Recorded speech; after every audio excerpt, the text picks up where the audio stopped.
Bon, on démarre les frères et sœurs. Oui, on démarre, on démarre. Oui, on démarre. Bon, voilà, sacrement de la guérison. Après avoir guéri le cœur dans le sacrement de la réconciliation et de la pénitence, voilà, nous avons l'occasion de voir comment Seigneur désire aussi guérir nos corps. Voilà. Alors, c'est pour ça que je vous donne un petit plan. Voilà. Donc, on va essayer de commencer par une définition à partir de ce que nous on entend, de ce que nous on vit, micro-trottoir et compagnie. Donc, on va dire définition, 2 Bible, 3 histoire et 4 aujourd'hui. Voilà. Bien.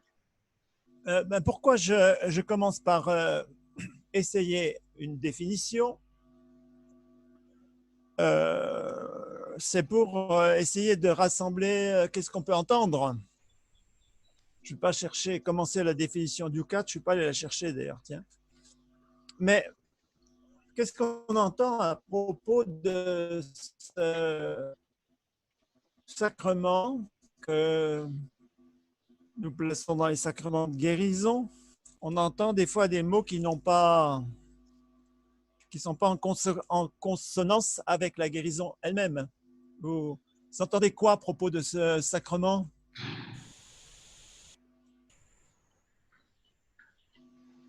Oh, coucou, vous êtes là? Oui, Vous Oui. m'entendez? Mon micro Oui. est bon? D'accord. Oui.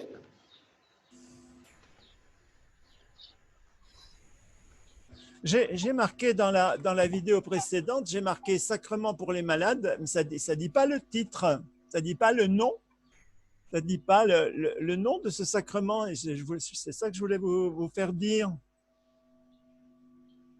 Ou plutôt les noms, on va dire le pluriel, hein, pour que chacun puisse dire un nom sans qu'on puisse dire il n'est pas bon. Tout peut être bon, mais beaucoup de choses demandent à être expliquées ou réexpliquées.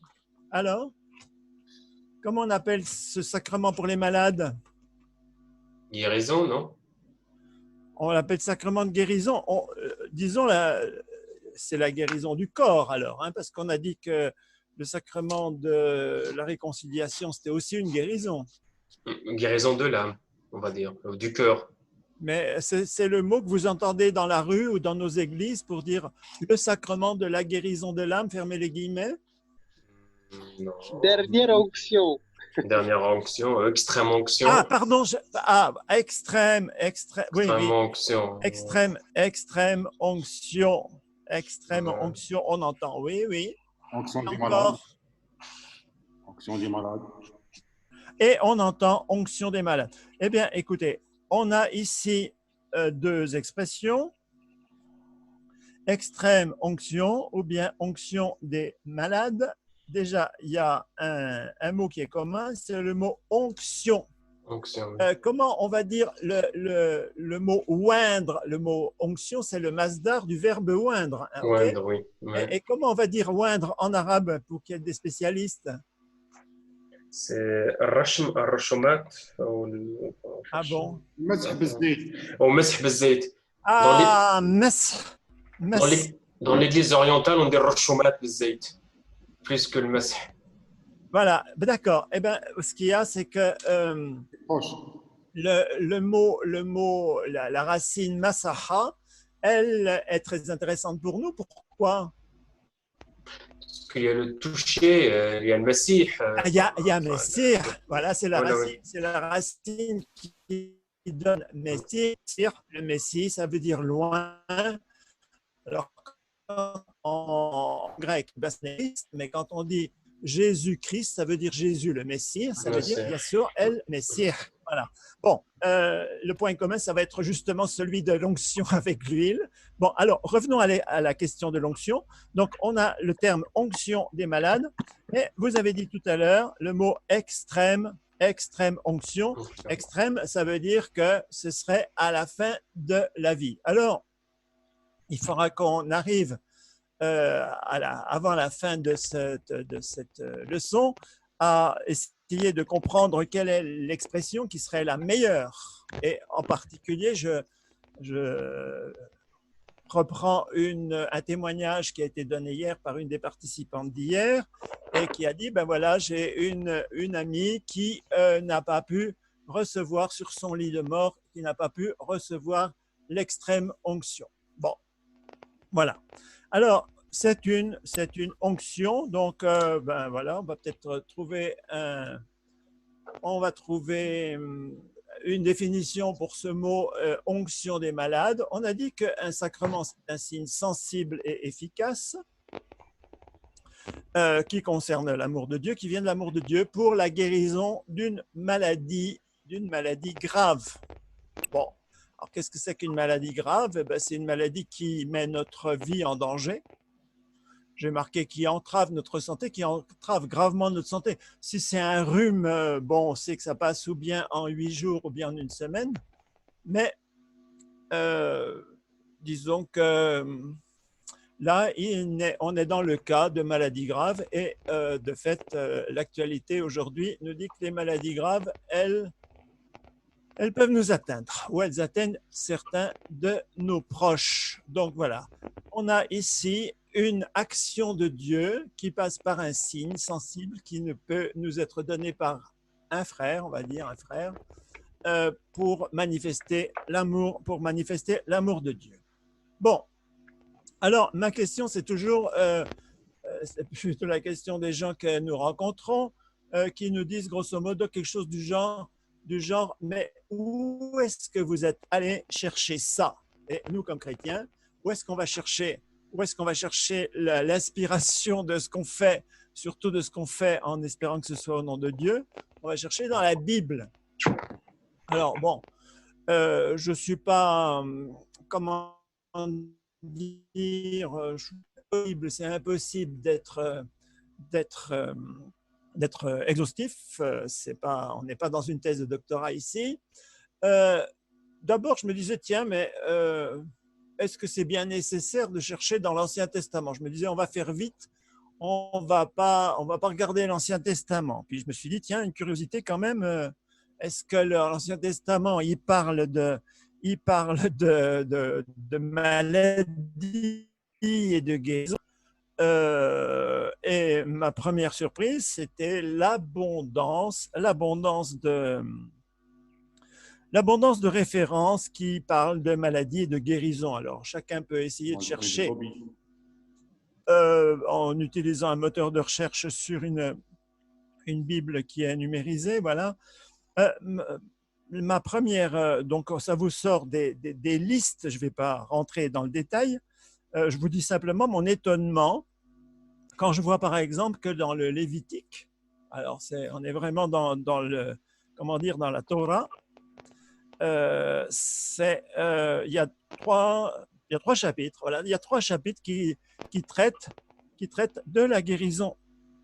Bon, ça veut dire que bon, je sais bien que le Lévitique n'est pas écrit avant Moïse, hein, bon, même si ça se passe comme ça. Mais voilà.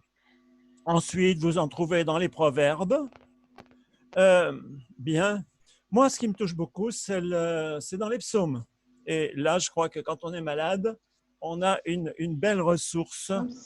On a une belle ressource de psaumes où on invoque le Seigneur. Seigneur, je suis à bout de force, guéris-moi, etc. Je ne vais pas vous refaire la liste complète. Il y a le livre de Tobie, on pourrait quand même le dire, parce que Tobie, c'est bien quand même, disons, la question de la guérison, elle est bien centrale aussi dans ce livre-là. Bon, on ne va pas rentrer dans le détail. Alors, on arrive au Nouveau Testament, et si on regarde le ministère de Jésus lui-même, dans certains évangiles comme celui de Marc, vraiment, on a l'impression qu'il ne fait que passer son temps à guérir. Alors là, vous avez dans Marc, dans Matthieu, je ne sais pas pourquoi je n'ai pas pris de texte dans Luc, je pense que C'est parce que je n'ai pas fait attention à faire des équilibres. Mais enfin, voilà. Jésus guérit toute maladie, toute langueur, etc., etc. Je crois que là, ce n'est pas la peine trop le dire.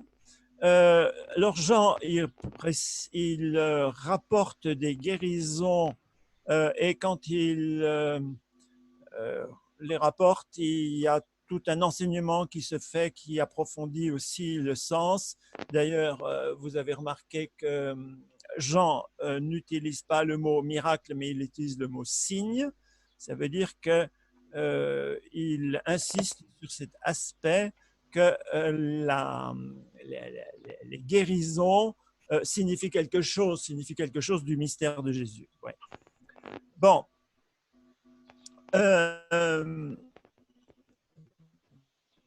Je fais dire il est venu pour ça. S'il y a quand même deux textes que je voudrais citer d'une façon un peu plus complète, c'est quand Jésus envoie ses disciples. Alors, il doit y avoir, là, en Matthieu 10, c'est qu'il envoie les 12. Il envoie les 12 en mission. Et quand il envoie les 12 en mission, alors on a le texte ici, hein, ayant appelé à lui ses 12 disciples, Jésus leur donna pouvoir sur les esprits impurs, de façon à les expulser et à guérir toute maladie et toute langueur. Ces 12, il les envoya la suivante: proclamez que le royaume des cieux est proche, guérissez les malades, ressuscitez les morts, purifiez les lépreux, expulsez les démons. Alors, comme j'ai souligné en jaune ce qui concerne les maladies, les malades en général à guérir, les lépreux, c'est le mot purifier qui est utilisé. On s'aperçoit que ça va pas, les maladies, ça va pas sans ce qui est spirituel. Enfin, on a expulser les démons, pouvoir sur les esprits impurs. Il n'y a pas, je veux dire, le matériel, le visible d'un côté et puis l'invisible de l'autre. Je crois qu'il y a une vision, est-ce que peut-être aujourd'hui on utiliserait le terme holistique. Je ne vais pas l'utiliser, je ne suis pas sûr de l'utiliser correctement.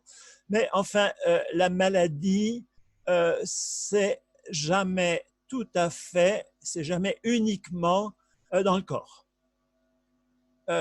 Ça vous prend la tête, ne serait-ce que ça, à moins que ce soit ce qu'on a dans la tête qui vous prenne le corps. Enfin bon, c'est de plus en plus clair. Je crois que si on essaie un peu de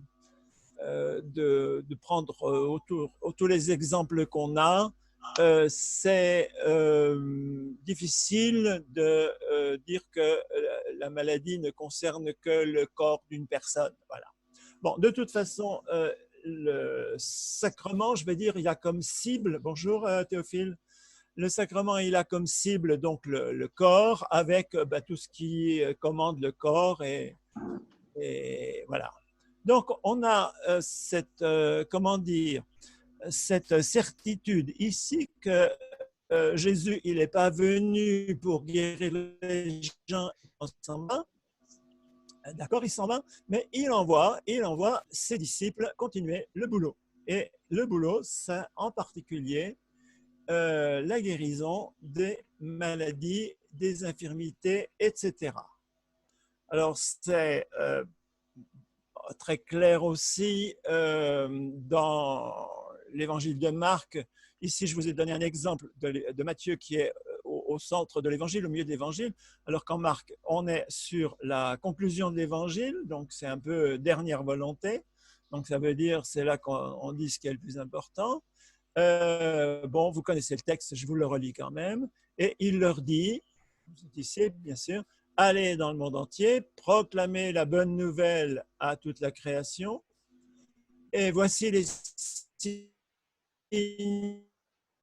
qui accompagnent, pas simplement ceux qui sont envoyés, c'est également ceux qui ont entendu cette parole, ceux qui sont rentrés dans cette ils chasseront les démons, ils paient des langues nouvelles, ils saisiront des serpents, et s'ils boivent quelque poison ne leur fera pas de mal. Ils imposeront les mains aux infirmes, et ceux-ci seront guéris. Et je ne sais pas qu'est-ce qu'il y a, s'il y a beaucoup de versets après, je ne me rappelle plus exactement, mais enfin, on est vraiment une espèce de pointe, de projection, la continuation. Si vous voulez continuer l'évangile par la guérison, ça va passer par la guérison des malades. Voilà. Voilà pour l'évangile. Donc, Jésus envoyant des disciples en mission pour continuer son travail. Bien.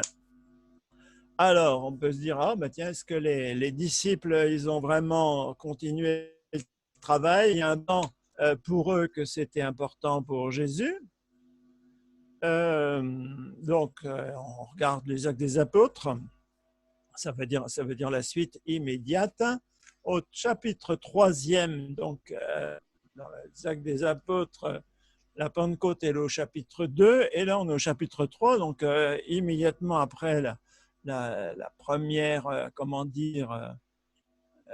première émergence de l'Église, on va dire ça comme ça, il y a cette histoire de la guérison du boiteux de la Belle Porte. Je ne sais pas si je vous ai mis, non, je ne vous ai pas mis encore le texte, enfin bon, sachez que c'est au chapitre 3, et puis ce récit, il est bien mis en scène, en montrant comment ça se passe sur le chemin. La belle porte, c'est la belle porte du temple, hein, donc c'est en allant prier, c'est à telle heure, et puis voilà, ce type, on le voit demander l'aumône à ceux qui entraient, on le voit fixé. Le scénario est écrit en détail pour faire un film, donc on n'a pas de problème pour se l'imaginer. Voilà ce monsieur qui a l'habitude de demander l'aumône. Et Pierre, au lieu de le regarder poliment ou au lieu de détourner son regard, il lui dit détourne, et il lui dit au contraire regarde-nous. Et l'homme tient son regard attaché sur eux et il se dit ben, ceux-là, ils vont me donner une bonne bole, une bonne aumône, etc. Et Pierre dit de l'or et de l'argent, je n'en ai pas, je te le donne au nom de Jésus-Christ, le Nazaréen, Jésus, le Messie, le Nazaréen, marche. Marche. Voilà. Et le saisissant par la main droite, il le relève. À l'instant, ses pieds, ses chevilles s'affermirent. D'un bond, il fut debout, et le voilà qui marchait. Il entra avec eux dans le temple, marchant, gambadant et louant Dieu. Donc, l'Église vient à peine de commencer, enfin on ne l'appelle même pas Église à ce moment-là, que déjà, voilà, il y a ce miracle, il y a cette guérison qui se fait au vu de tous et qui plus est dans le temple. Voilà. Alors, ensuite, vous continuez les apôtres et vous trouvez au chapitre 4, vous trouvez au chapitre 5, vous trouvez au chapitre 9, enfin, je n'ai pas tout relevé, mais voilà. Hein. Donc, on peut bien dire que les disciples, ils ont suivi les instructions que le Seigneur Jésus leur a données. Alors, on peut se dire, ben, c'est très bien, les premiers, ils ont suivi, c'est normal, ils avaient le bon exemple devant eux. C'est toujours, ben, et comment ça arrive jusqu'à nous.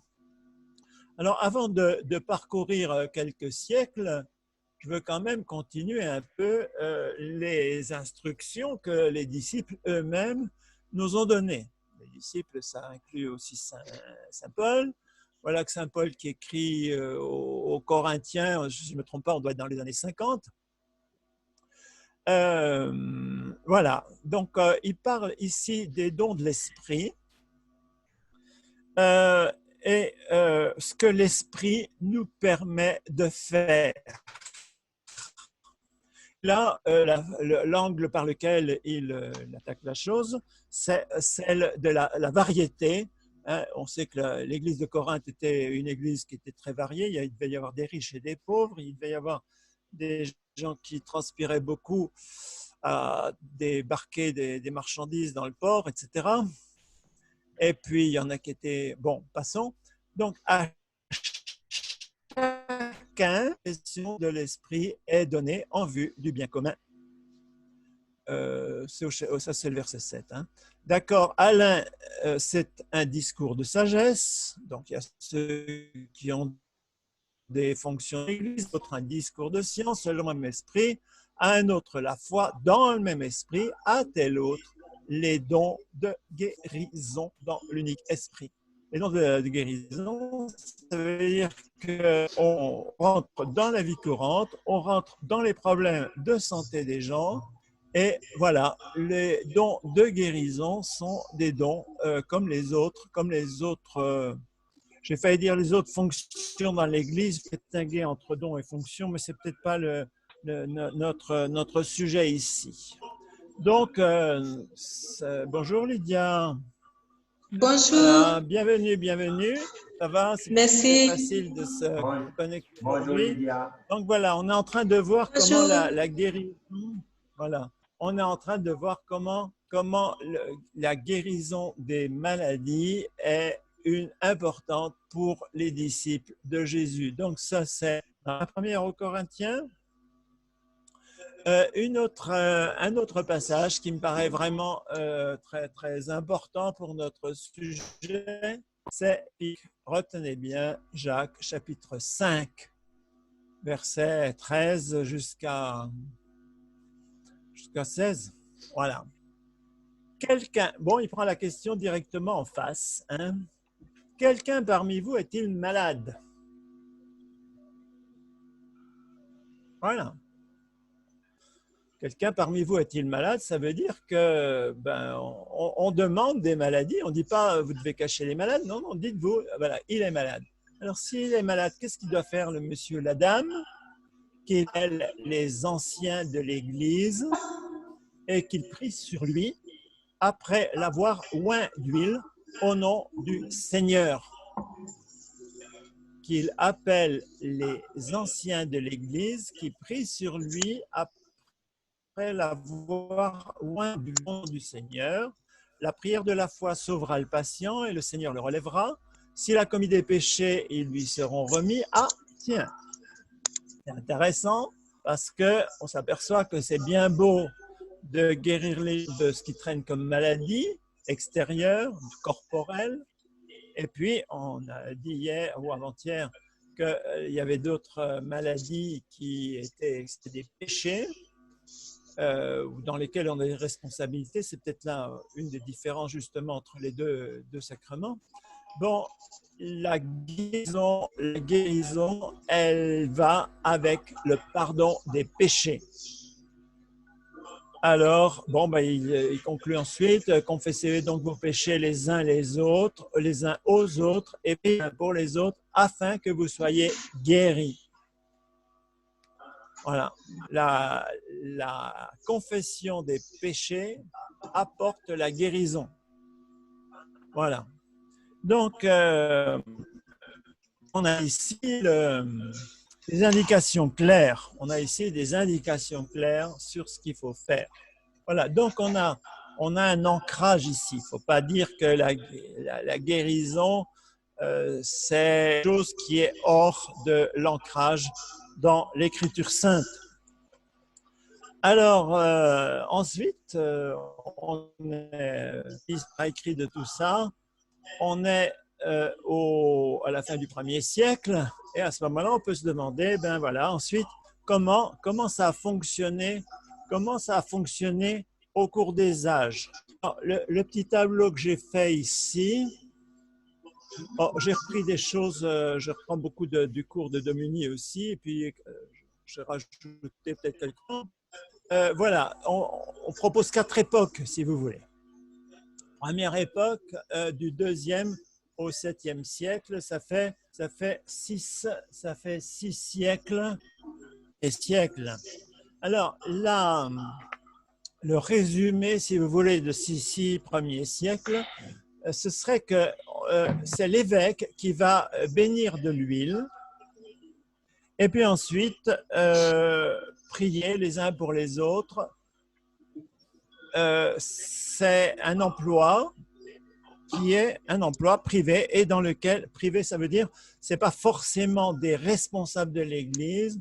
Le mot presbytre dans l'épître de Jacques est suffisamment flou pour, il faudrait remettre ça en comparaison avec l'évolution du sacerdoce qui sera peut-être vu par la suite par José. Bon, l'important c'est qu'on a une pratique privée en utilisant de l'huile qui est bénie par l'évêque. Alors, je n'ai pas relevé ça sur ce tableau-là, mais si vous regardez un peu des témoignages, vous avez des témoignages pratiquement pour chaque siècle. On a Polycarpe. Polycarpe, on dit que c'est un disciple de Saint Jean. Ouais. Bon, Polycarpe, c'est au IIe siècle.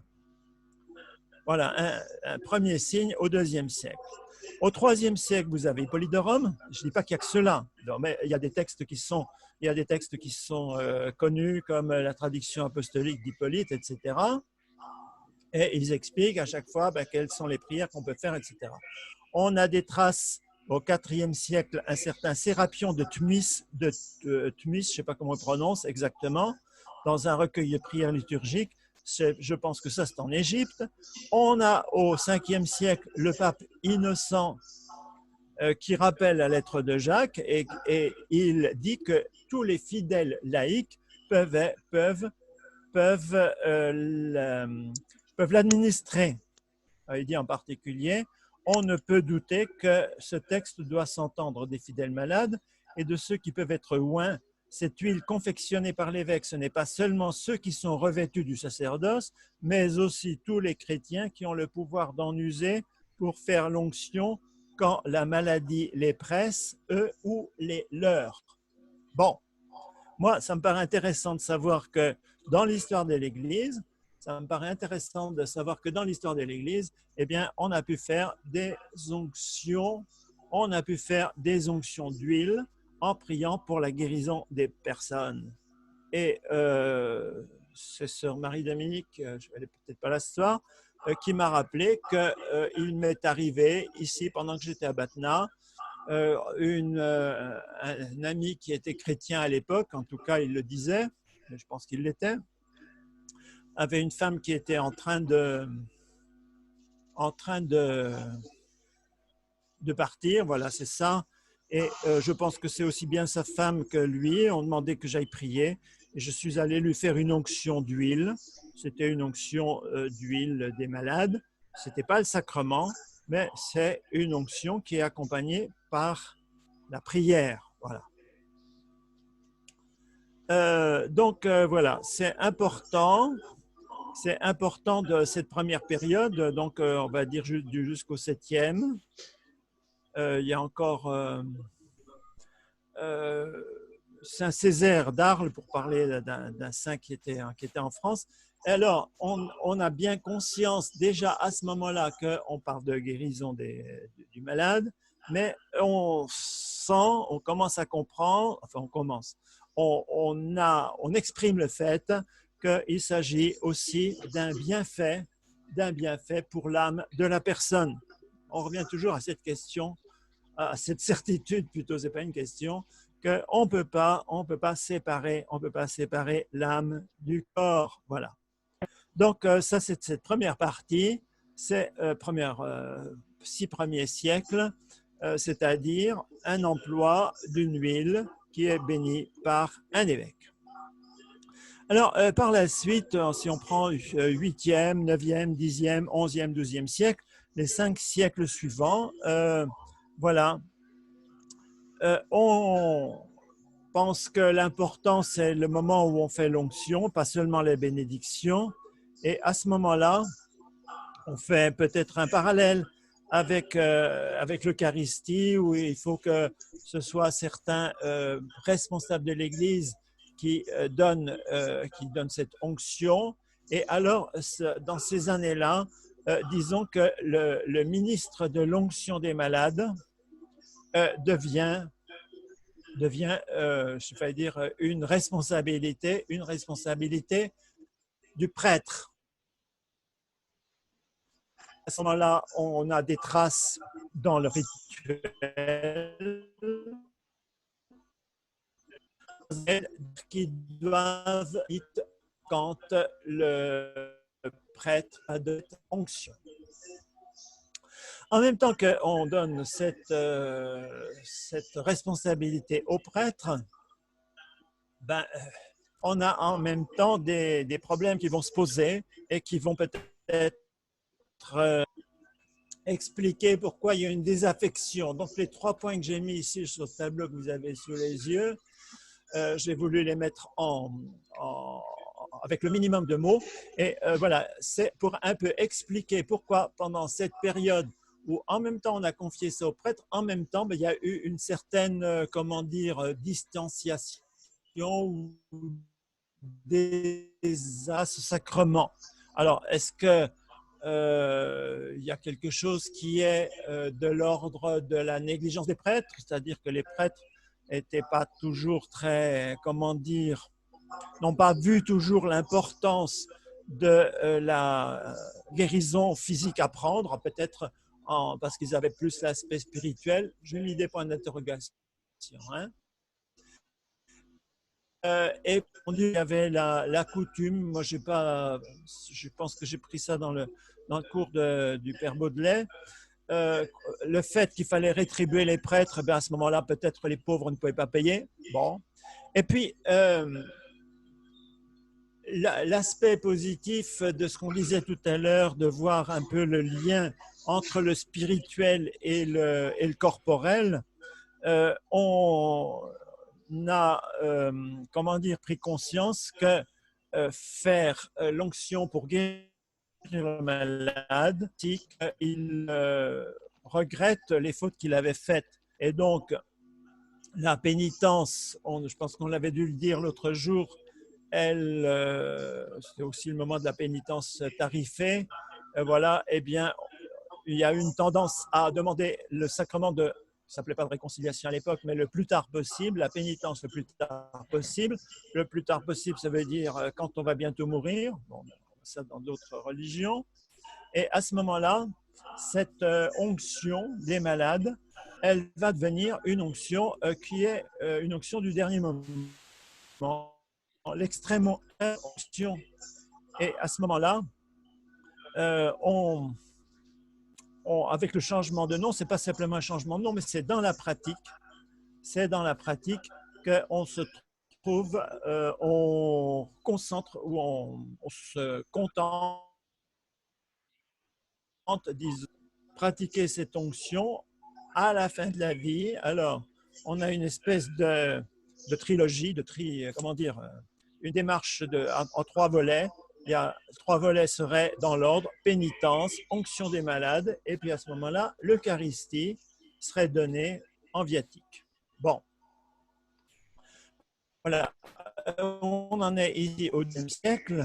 Et ensuite, si on prend ensuite du XIIe au XVIe siècle, c'est dans cette période-là qu'on essaie de mettre un peu de l'ordre dans la théologie des sacrements. On reconnaît que l'on est parmi les 7. Et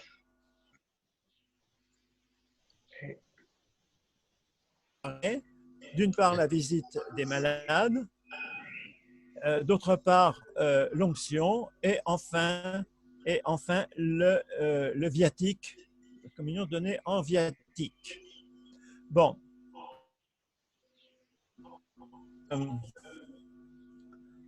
Ceci met, disons, l'onction un peu en liaison avec le pardon des péchés. Donc, on pense que l'onction est ordonnée à la guérison spirituelle aussi et à l'effacement des péchés. Et donc, il y a comme une espèce de contradiction parce que dans les formules liturgiques de l'onction, il est exclusivement parlé de guérison et il n'est jamais parlé de mort ou d'agonie. Donc, en fin de compte, on ne donne pas sont condamnés à mort, par exemple. Bon, ou bien des gens qui risquent la mort parce que c'est des soldats, parce que c'est des naufragés, etc. Bon, donc il y a une espèce de, comment dire, de télescopage entre l'onction des malades et puis le viatique, qui est le sacrement des mourants. Alors, ensuite, je finis par relever quelques points dans les époques modernes et contemporaines. C'est pour dire un peu, puis on a essayé de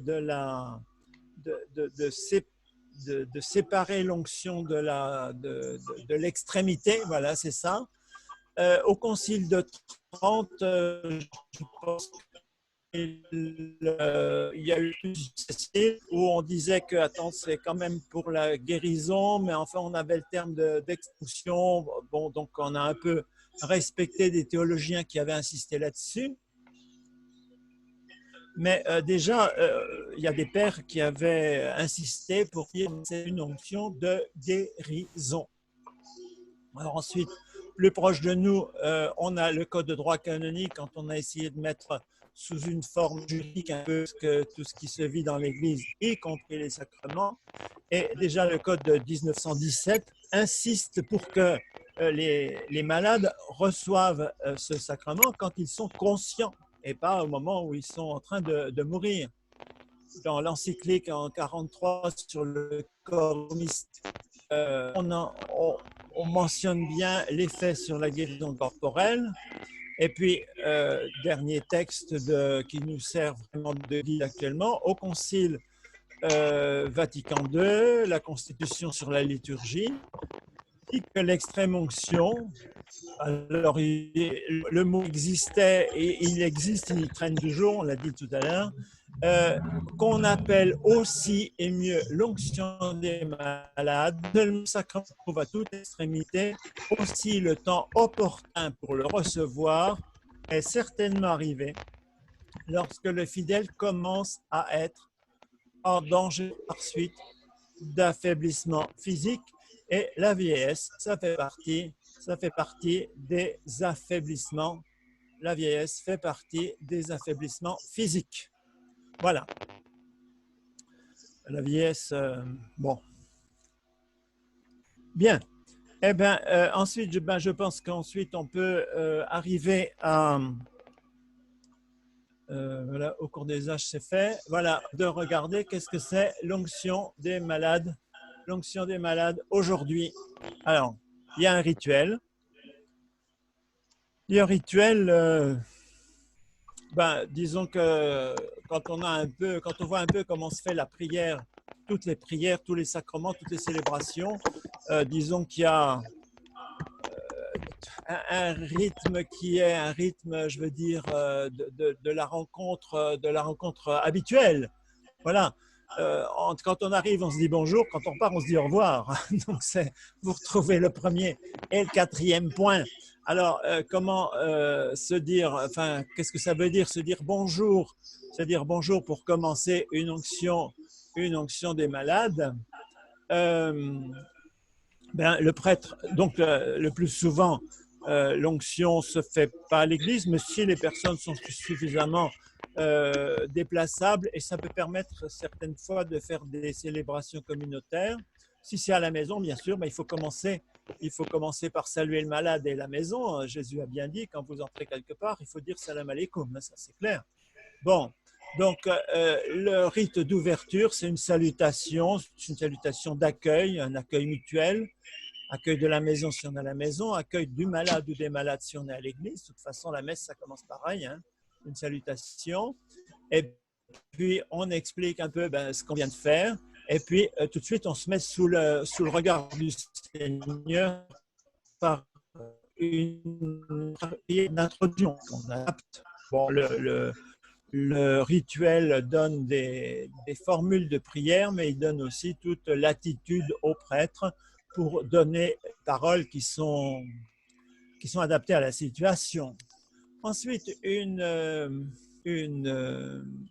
l'attitude dans laquelle il faut se mettre, c'est une attitude pénitentielle. On a dit tout au long de cet exposé comment dire, la personne étant une et le corps n'étant pas indépendant de l'âme, etc., et des dysfonctionnements qui peuvent être dans notre âme, une préparation pénitentielle. Alors, bien sûr, tout ça, c'est à adapter à la personne qui est malade et puis à l'état dans lequel elle peut supporter une célébration qui peut durer, je ne sais pas quoi.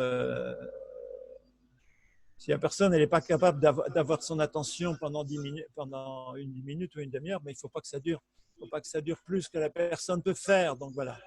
Donc le rite d'ouverture, bien, on s'ouvre les uns aux autres, on s'ouvre à la grâce de Dieu. Voilà, avec les 3 points que j'ai relevés ici. Ensuite, il est indispensable de toujours se brancher sur la parole de Dieu. Donc, tout à l'heure, j'avais dit qu'il y avait une liste impressionnante de paroles, mais ce n'est pas forcément des paroles de Dieu sur la guérison qu'il faut forcément prendre. Mais on pourrait très bien imaginer que pour quelqu'un, on prenne un morceau, un passage de la Passion. Voilà.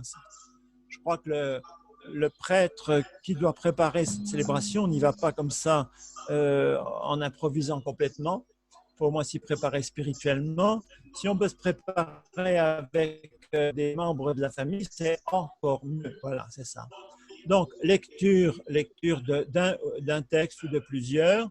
Et puis, bien, comme d'ordinaire, le prêtre développe un peu, adapte ce qui vient de se faire, ce qui vient de se dire, pour ce que Dieu vient de dire, pour préparer aux personnes. Voilà.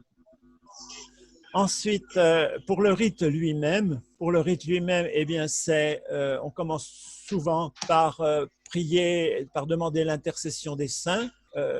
Enfin, l'intercession, oui.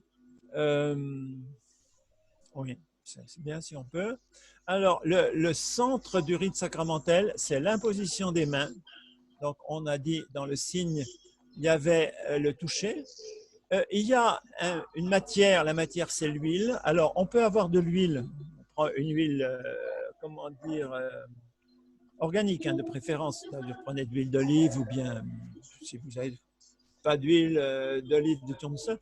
L'idéal c'est de pouvoir avoir l'huile qu'on donne, qu'on fabrique avec l'évêque. L'évêque fabrique avec les prêtres le jour de la messe du jeudi saint, ce qu'on appelle la messe chrismale. On revient à Christ et à onction. Voilà. Si on a de l'huile comme ça, eh bien, on rend grâce au Seigneur. On rend grâce au Seigneur pour d'avoir donné cette huile pour telle personne, etc. Si jamais c'est de l'huile qui n'a pas été préparée pour les malades par l'évêque, on peut très bien bénir de l'huile que vous avez apportée vous-même ou bien de l'huile de chez les gens. Et puis, on fait une onction. Le plus simple actuellement, c'est de faire une onction sur le front et sur les mains. Je n'ai pas relevé les paroles, je ne les ai pas ici. Par cette onction sainte, voilà, Mohamed, par cette onction sainte, que le Seigneur, sa grande bonté, réconforte par la grâce de l'Esprit Saint, bien sûr. L'intéressé et son entourage répondent Amen. Et puis sur les mains, on dit ainsi, vous ayant libéré de tous les péchés, qu'il vous sauve et vous relève. Bon, l'idée, c'était que les sens sont aussi les moyens par lesquels on communique avec Dieu, mais aussi des fois des passages par lesquels on fait le péché. Moi, je pense qu'il n'y aurait pas de... Ça serait fidèle à la tradition de l'Église de faire une onction sur les oreilles si il y a peut-être une maladie de ce côté-là, ou sur les yeux, ou sur une partie qu'on puisse atteindre de la personne. Voilà, c'est ça. Voilà. Donc, avec la formule sacramentelle, et puis on conclut ceci par une prière adaptée à la situation. Ça peut être par exemple, Seigneur Jésus-Christ, tu as voulu connaître notre condition d'homme. Enfin, c'est dans le cours de Dominique. Pour relever les malades et sauver les pécheurs, regarde ton serviteur ou ta servante qui attend de toi la santé de l'âme et du corps. Nous venons de lui faire en ton nom l'onction sainte, que ta puissance lui redonne vigueur, que ton soutien le réconforte, qu'il soit victorieux de son mal, toi qui vis et règnes pour les siècles. Voilà, c'est ça. Ensuite, eh bien, la partie du sacrement est faite, donc il faut conclure.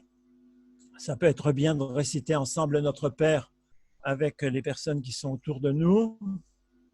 Et puis, il pourrait y avoir la communion, si la personne désire recevoir la communion, surtout si elle est à l'article de la mort. Moi, j'ai dit, c'est préférable que ce ne soit pas l'article de la mort, mais enfin, voilà, ça peut arriver. Ensuite, le prêtre bénit le malade et bénit l'assemblée. Voilà.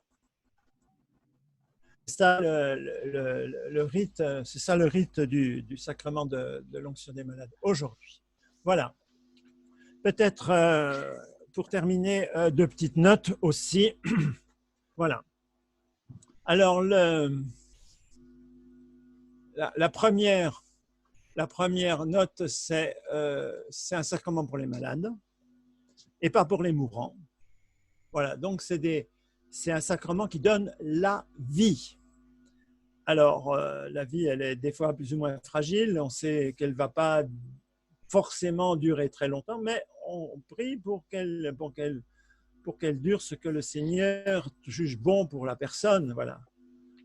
C'est une vie qui est en danger à cause de la maladie, mais on prie pour que le Seigneur délivre de cette maladie.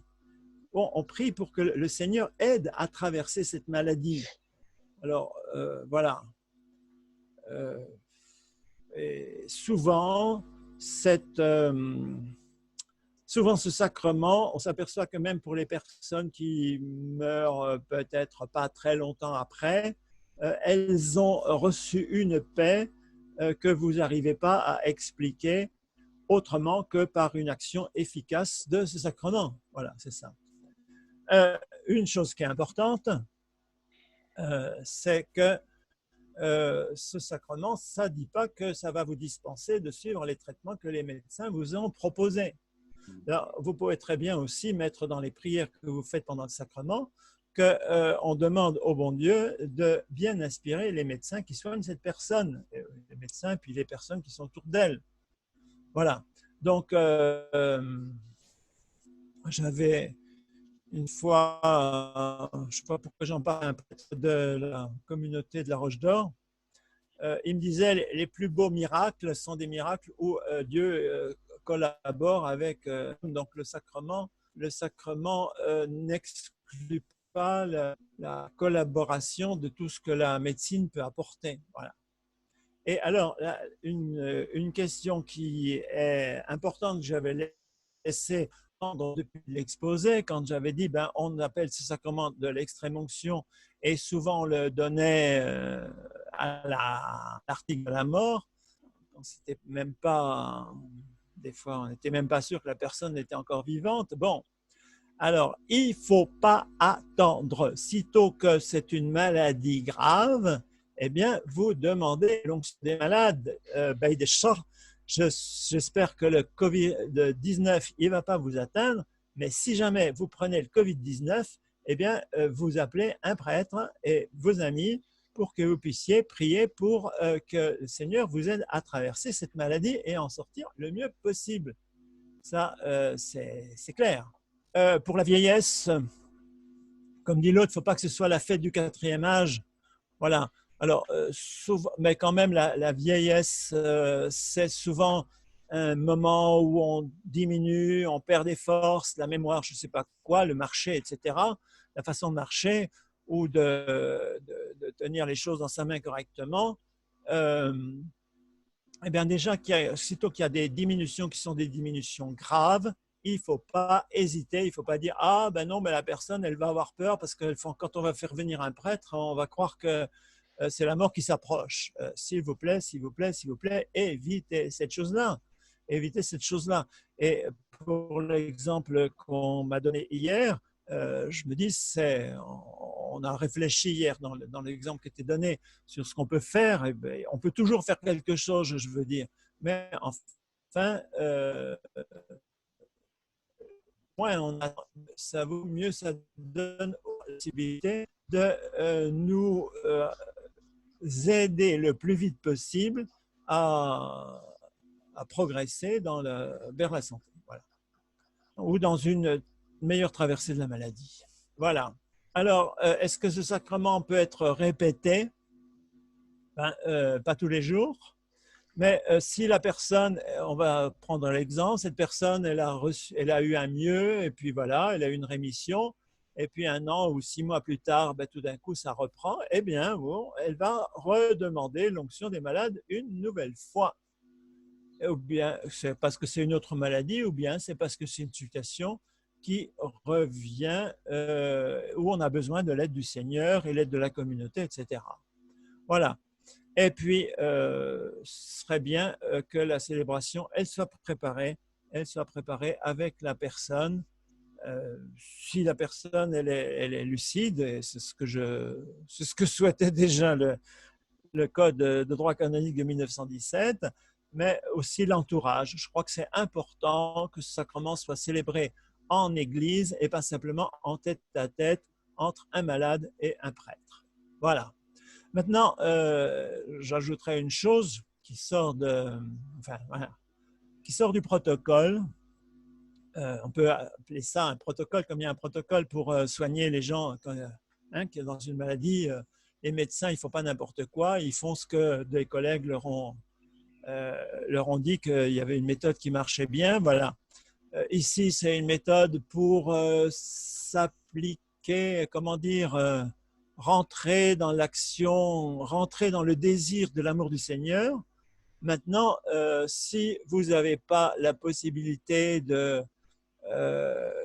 d'avoir ceci parce que je ne sais pas quoi, supposez par exemple qu'il n'y a pas de prêtre, etc., eh bien, on peut s'inspirer de ça de tout ce qu'on vient de dire, je veux dire d'abord de l'esprit dans lequel on doit être, et puis d'autre part des signes. Je crois que chacun peut trouver des signes, ne serait-ce que de tenir la main ou le bras, ou de faire un signe de croix, ou de faire une onction d'huile en invoquant le Seigneur, même si c'est dans son cœur. Je crois qu'il y a des tas de choses qui peuvent être faites.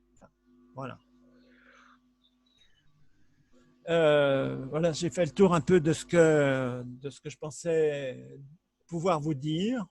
Maintenant, si vous avez des questions, si vous avez des éclaircissements que vous désirez, si vous avez des témoignages à donner, voilà, on est là, on est ensemble, c'est bien un peu pour ça. Voilà, je vous écoute. J'espère que vous n'avez pas tous coupé votre micro, hein? Non, non, non. Non, non, Ah, non. bonjour John. Oui. Bon, moi, juste pas une anecdote, un fait historique. Jusqu'aux années 80, on ne pouvait utiliser que l'huile d'olive. Ça fait plaisir aux Kabyles. Maintenant, on peut utiliser des huiles végétales pour les sacrements, mais pas des huiles chimiques comme la vaseline ou des choses comme ça. Mais on peut utiliser l'huile de palme, l'huile de cacahuète, l'huile de tournesol, voilà. Mais avant, ce n'était que l'huile d'olive. Merci pour la précision. Voilà.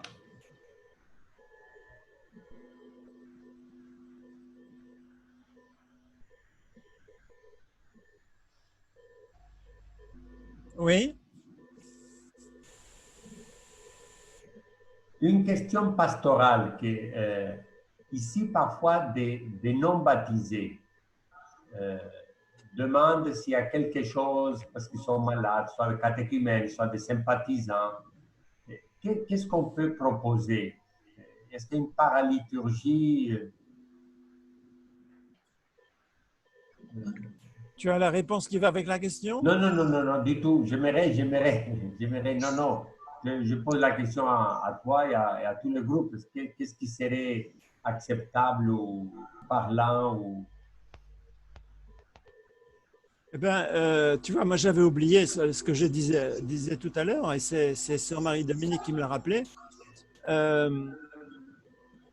que la façon de laquelle c'était venu, il faudrait que je retrouve si j'ai pris des notes à ce moment-là, la façon de laquelle c'était venu m'avait amené à prier avec une onction d'huile, et je pense que j'ai dû prendre, je ne sais pas, je ne sais pas si j'ai pris de l'huile qui avait été préparée à l'avance ou bien si j'ai prononcé une bénédiction sur l'huile, mais la façon de laquelle la personne était engagée là-dedans, et c'était pas une chrétienne, je pense.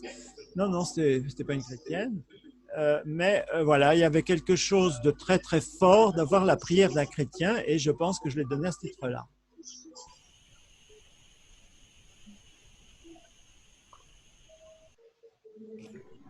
Je ne me souviens plus du détail. Mais je sais quand j'en avais parlé, je ne sais plus à qui j'en ai parlé, avec mes sœurs sûrement, mais peut-être avec l'évêque aussi.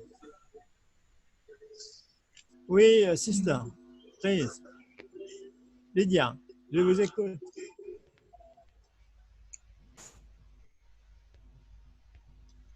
Oui. J'écoute.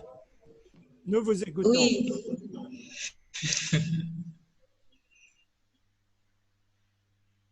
La question de José, je n'ai pas bien saisi la question. Non. La question est, pour un non baptisé, est-ce qu'il y a un geste liturgique ou un geste d'église pour soulager ces personnes? Voilà, c'est ça la question. De toute façon, pour moi, je te laisserai compléter la réponse, la tienne propre. Moi, je dis très bien que quand la question est posée, moi, je ne peux prier que par Jésus. Hein.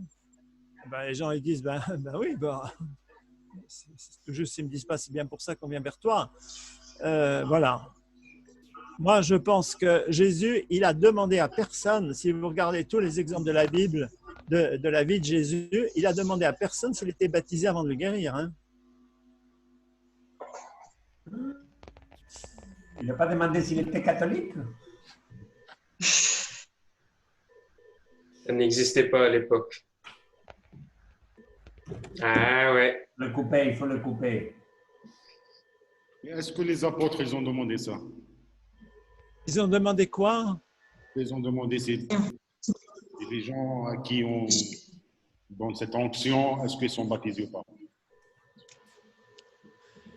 Écoutez, bon, c'est pas du tout pour refuser de répondre en lisant les Actes des Apôtres, hein, mais je veux dire, nous, il faut se mettre dans une situation qui est la nôtre. On vous demande quelque chose, qu'est-ce que vous faites? Ah ben excusez-moi, ah ben il faut que je regarde sur le registre, ah ben vous n'étiez pas sur le registre, pas de chance. Ça va pas, ça va pas. Il ne faut pas oublier. Hein, alors ça, l'autre jour, Marius avait ouvert des portes en disant, en parlant du sacrement, en disant qu'il y a quelque chose qui habitait Jésus comme sacrement et puis le chrétien comme sacrement, etc. Il ne faut pas oublier que c'est Saint-Cyprien, si je me souviens bien, il nous a dit que c'était nous des personnes qui étaient, nous étions nous-mêmes des sacrements, c'est-à-dire que nous-mêmes, il y a l'action de Dieu et c'est pour ça qu'il faut revenir à la définition du sacrement. Signe sensible, efficace de l'amour de Dieu. Ensuite, vous faites ça avec de l'huile ou vous faites ça avec du vin, si j'ose dire. C'est pas la question. Enfin bon, excusez-moi, peut-être que j'élargis trop, que le bon Dieu me pardonne, est-ce que je répète trop. Mais j'ai plutôt peur qu'il ait plus à nous pardonner, est-ce qu'on n'a fait pas assez.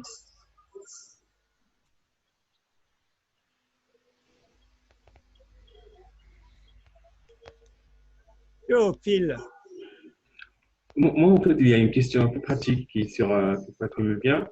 Comment faire quand la personne malade ne peut pas se déplacer? C'est-à-dire, c'est toute la communauté qui va chez elle? ou à l'hôpital?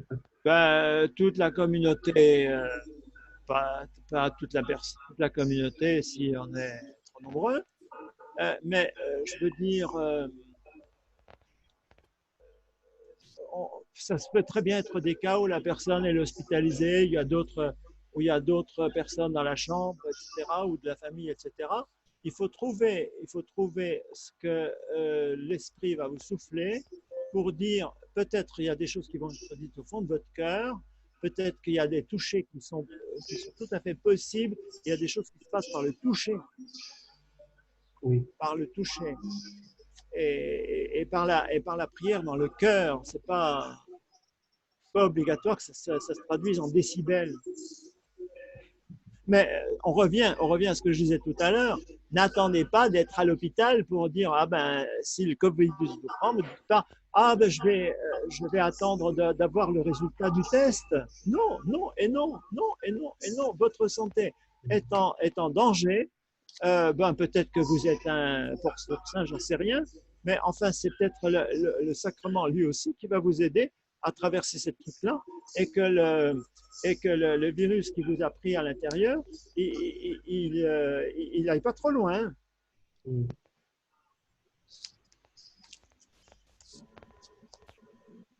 Oui, José. Moi, une fois, je demandais pour moi le sacrement des malades, pour ceux que je croyais être une maladie, disons, morale, qui n'était pas physique, c'était en très bonne santé, mais j'avais quelque chose en moi, je demandais ce sacrement pour cette maladie-là. Donc, ce n'était pas... J'étais pas à l'hôpital, j'étais très bien portant, mais voilà, je sentais que j'avais besoin que quelque chose en moi soit guéri. Oui. Je l'ai demandé. Et on te l'a donné? Oui, bien sûr. Bon, ben bien. Oui, alors peut-être que on la façon ne de laquelle… pas un certificat, on ne demande pas un certificat du psychiatre non plus quand on… Oui, oui. Peut-être que le fait que je dis corps, et j'ai beaucoup insisté, etc., en disant maladie, etc., pouvait penser que ça pouvait être que je me concentrais sur des atteintes, disons, organiques, quoi. Alors que, de fait, tu as raison de dire que ça peut aussi être tout ce qui se passe dans la tête, de l'ordre de la dépression et des choses comme ça. Ah ben tout à fait, mais tout à fait. Non, je ne l'ai pas compris que tu as évacué ça. Je voulais simplement le dire. Non, mais j'ai conscience effectivement que dans ma façon de le dire, peut-être que j'avais insisté lourdement sur quelque chose. Je me souviens qu'avec des personnes que certains d'entre vous connaissent, j'ai dit qu'il était nécessaire de faire une prière de guérison pour demander la guérison aussi de ce qui se passe dans le cas présent, c'était de ce qui se passait dans la tête. C'était pas sous la forme sacramentelle parce que c'est pour une personne qui n'était pas baptisée, mais j'ai dit quand même, il y a des prières qu'on peut faire. C'est pour ça que je parlais de protocole. C'est bien d'avoir un protocole parce que ça dit un chemin qu'on peut suivre. Je ne veux pas dire qu'il marche automatiquement parce qu'on n'est pas dans l'automatisme là. Mais je veux dire, il y a la liberté du chrétien. Mais je pense que Jésus, quand il est venu, il n'est pas venu avec le mode d'emploi pour la façon de guérir les malades. Et si vous regardez la diversité des textes de guérison qui sont dans l'Évangile, vous avez vu que Jésus, il était le plus naturel possible. Et je me dis que si nous sommes dans une relation avec un malade le plus naturel possible, on va lui apporter des choses aussi, on va lui apporter… écoutez, prenez des choses plus simples. Ça vous est sûrement tous arrivé d'avoir quelqu'un qui est tout chamboulé, etc. Et puis, vous avez pris le temps de l'écouter. Vous avez pris le temps de dire à la personne de vider son sac, disons. Vous l'avez reçu d'une façon, comment dire, empathique. Vous l'avez pris d'une façon, comment dire charitable. Le mot charitable, il est un peu dévalué aujourd'hui. Mais enfin, si vous avez mis tout l'amour de votre cœur dans la façon de l'écouter, cette personne, elle va repartir, elle va vous dire merci, Non, non, non. merci de m'avoir écouté. Et cette personne, elle va repartir guérie d'un quelque chose. Elle va se coucher mieux le soir que de se lever le matin. Et oh, il faut pas nier ça. Et il ne faut pas dire que c'est sans lien avec l'onction des malades qui est donnée sous la forme canonique, protocolaire, etc. Je crois que notre action de guérison, elle dépasse largement ce qu'on peut avoir dans le cadre du sacrement. Mais il faut pas le négliger. Il faut pas le négliger. Et c'est parce que nous l'avons appris, et peut-être que nous l'avons reçu nous-mêmes dans le sacrement, qu'ensuite on pourra donner par notre présence physique, là je parle bien d'une rencontre enfin, même à travers un écran d'ordinateur, je ne sais pas pourquoi ça empêcherait. Je veux dire, il y a des façons d'écouter, il y a des façons de prier intérieurement pour que cette personne reçoive quelque chose, elle le reçoit. Je peux parler? Oui, Abdou. Bon, moi j'ai reçu le sacrement, mais je ne suis pas guéri. Je ne vais pas dire que le sacrement n'a pas marché. J'ai reçu le sacrement au début de ma maladie du cœliaque. Jusqu'à maintenant, je suis atteint du cœliaque. Mais je veux dire que ce que ça accompagne comme paix intérieure et comme façon de vivre avec la maladie et l'acceptation de la maladie change un peu dans ma vision avant et après. J'ai reçu l'onction au début même, quand j'étais trop faible, on va dire, et que je ne pouvais même pas être debout seul. Mais maintenant, c'est mieux, malgré que la maladie elle est toujours là. Mais je veux dire, la guérison du cœur, la guérison de l'âme, l'acceptation de la maladie font partie aussi de ce sacrement, je veux dire. Peut-être ils n'ont pas été dit comme ça, mais moi je l'ai vécu comme ça. Sinon, je vais dire, ah ben, c'est le sacrement de guérison, je suis encore malade. Donc alors, ou bien le prêtre n'a pas bien choisi le bon huile, ou bien le huile n'a pas été ça, ou je sais pas comment. Ça veut dire pour que les gens ne pensent pas que dès qu'on reçoit l'onction, il faut qu'on soit guéri. Ou que c'est un traitement de guérison comme ça à donner. Oui, ça parle de guérison dans les évangiles, ça parle de forme de guérison. Mais moi, en tant que croyant, je vois que je suis guéri. Même si la maladie, elle y est toujours, mais je vois que je suis guéri d'une autre façon. Qui est peut-être mieux vivre la maladie, peut-être mieux m'adapter avec la maladie, m'adapter avec tout ce que je peux vivre, mais c'est une forme de guérison. C'est ce que je voulais souligner. Sinon, si on garde toujours dans l'idée guérir de la maladie et qu'on n'est pas guéri après, bon, ben alors, il y a quelque chose qui n'a pas marché. Ou bien je suis un homme de manque, enfin, peu de foi, ou bien le prêtre est peu de foi, ou bien l'huile était mauvaise, ou je ne sais pas quoi dire. Donc, c'est un peu ce que je veux dire. Non, le sacrement de malade, c'est pas un traitement. C'est d'une autre nature. Et la maladie, ce n'est pas quelque chose de binaire, ce n'est pas 0 ou 1. Il faut sortir de cette…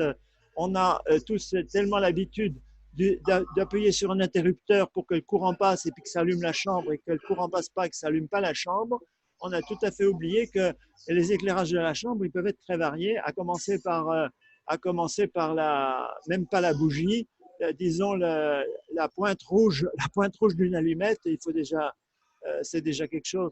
Et donc, moi, je te remercie beaucoup parce que tu as très bien expliqué exactement que la guérison, c'est quelque chose qui a beaucoup d'aspects et que toi, tu donnes l'exemple clair que tu as reçu une guérison qui n'est pas l'effacement complet de la maladie, mais qui est la façon de la prendre en charge. Enfin, moi, d'abord, merci de le dire. Et d'un autre côté, je suis content que tu l'aies dit parce que c'est une chose que j'ai vue chez toi. Permets que je le dise devant tout le monde.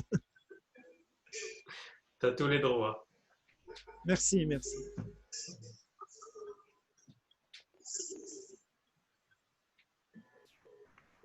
On a fait un peu le tour pour ce soir?